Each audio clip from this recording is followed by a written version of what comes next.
ये जो मस्जिद का मसला है, ये राजनीति की जो है सबसे बड़ी दुकान है। अगर ये नहीं रहेगी तो जो है राजनीति इनको करने में थोड़ा दिक्कत हो। राम जन्मभूमि में बनी बाबरी मस्जिद की सच्चाई सुनकर हैरान हो जाएंगे आप। दोस्तों, अयोध्या में राम मंदिर बनकर तैयार हो गया है और उसका उद्घाटन भी होने वाला है। लेकिन एक वक्त था जब वहां बाबरी मस्जिद मौजूद थी, जिसे लेकर काफी लंबा विवाद हुआ। हिंदू मुस्लिम दंगे हुए, खून बहे, अब जाकर राम मंदिर बन रहा है। लेकिन क्या आपको मालूम है कि जब यहाँ बाबरी मस्जिद थी तो ऐसी बहुत सी चीजें छुपा कर रखी गयी, जिसे सुनकर किसी के भी पैरों तले जमीन खिसक जाएगी। जी हाँ दोस्तों, बाबरी मस्जिद की वो सच्चाई जो दुनिया से छुपाई गई, आज मैं आपको बताने वाला हूँ। बस मेरे साथ वीडियो में बिल्कुल इसी तरह बने रहें। वीडियो में आगे बढ़ें उससे पहले अगर आप एक सच्चे हिंदू हैं तो सब्सक्राइब करें फैक्ट मंत्रा चैनल को और बेल नोटिफिकेशन को ऑल पर लगाएं ताकि कोई भी वीडियो मिस ना हो।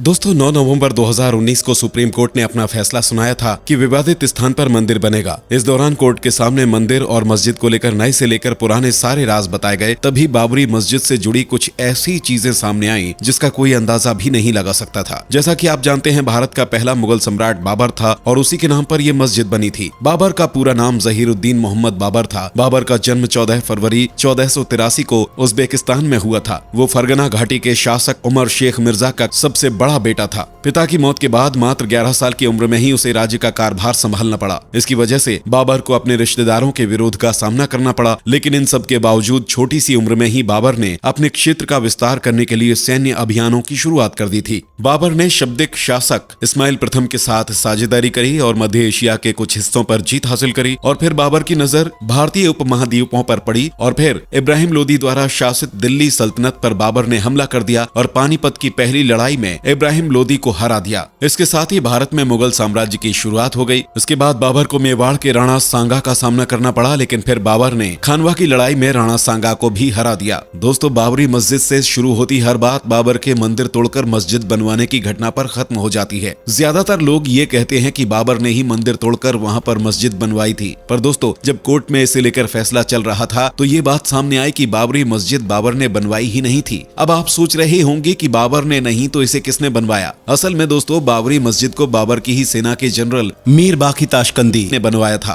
मीर बाकी ताशकंद का रहने वाला था। बाबर ने उसे अवध प्रांत का गवर्नर बनाकर भेजा था। बताया जाता है कि पानीपत की पहली लड़ाई में जीत हासिल करने के बाद बाबर की सेना ने जब अवध की तरफ रुख किया तब बाबर आगरा में ही रुक गया और उसने मीर बाकी को कमान सौंप दी। यानी कि जिस बाबरी मस्जिद पर सदियों से विवाद जारी है वो असल में मीर बाकी ने बनवाई थी ताकि वो बाबर को खुश कर सके। अब कुछ लोगों का ये भी कहना है कि इस मस्जिद को बाबर के हुक्म पर बनवाया गया था। पर दोस्तों, अगर हम इतिहास के पन्नों को खंगाल कर देखें तो बाबरी मस्जिद को बनवाने में प्रमाणित तौर से बाबर का कोई भी हाथ नहीं है। इतना ही नहीं, एक इंटरेस्टिंग चीज ये भी है कि जिस बाबर को खुश करने के लिए मीर बाकी ने इस मस्जिद का नाम बाबरी मस्जिद रखा था, उसी बाबर ने उसे अपनी सेना से धक्के मार कर निकाल दिया था। ये बात 1526 की है। मीर बाकी को लाहौर के पास दिबलपुर का क्षेत्र दिया गया था और बल्क, जो कि अभी अफगानिस्तान में है, वहाँ एक विद्रोह को अपने कब्जे में लेने की जिम्मेदारी दी गई थी। यहाँ से वापस आने के बाद बाकी को जिन तैमूर सुल्तान के नेतृत्व में करीब 7000 सैनिकों का कमांडर बनाया गया। इस सेना को एक अभियान पर चंदेरी भेजा गया। यहाँ से उनके दुश्मन भाग निकले और तैमूर सुल्तान को उनका पीछा करने का आदेश मिला, जबकि कमांडर मीर बाकी को इसके आगे न जाने का हुक्म दिया गया। फिर मार्च 1528 में तैमूर सुल्तान के ही नेतृत्व में बयाजिद और बेवन, जो कि इब्राहिम लोदी के कर्मचारी थे, उन्हें अवध के पास पकड़ने के लिए भेजा गया।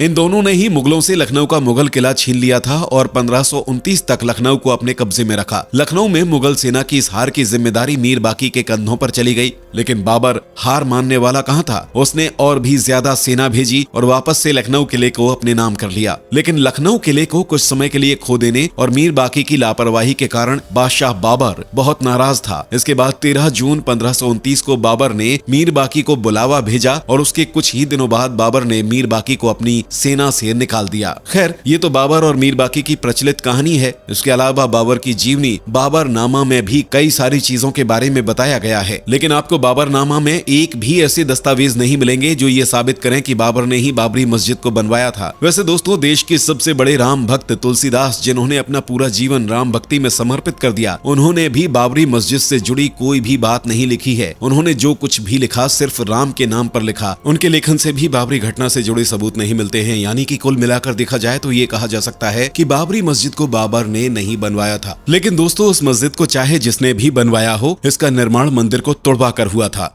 जो कि पूरी तरह से गलत है। खैर, बाबर को तो उसके किए की सजा मिल गई और धीरे धीरे करके हमारा भारत अपनी धरोहरों को वापस से समेटने में लगा हुआ है, जिसका सबसे बड़ा नमूना हम अयोध्या के रूप में देख सकते हैं। क्योंकि ये तो केवल बाबरी मस्जिद का मामला है, इसके अलावा भी न जाने कितने मंदिरों को तोड़कर जमीन में दफना दिया गया और उसके ऊपर मस्जिद या फिर किले बनवाए थे। उन सभी चीजों की खोज करनी अभी बाकी है, जिसे लेकर देश की जनता बहुत ही ज्यादा उत्सुक है और बार बार सरकार से ये गुहार लगाई जा रही है कि सिर्फ राम जन्मभूमि ही नहीं बल्कि कृष्ण जन्मभूमि की भी खुदाई करनी चाहिए और सारी सच्चाई सामने आनी चाहिए। बाकी दोस्तों, आपका इस पूरे मामले पर क्या विचार है, कमेंट में जरूर बताएं और इसी तरह की वीडियोस को लगातार देखते रहने के लिए हमारे चैनल को लाइक, शेयर और सब्सक्राइब करना बिल्कुल भी ना भूलें। दोस्तों, आपको स्क्रीन पर 2 और वीडियोस दिखाई दे रही हैं, जिसे देखने के लिए स्क्रीन पर क्लिक करें।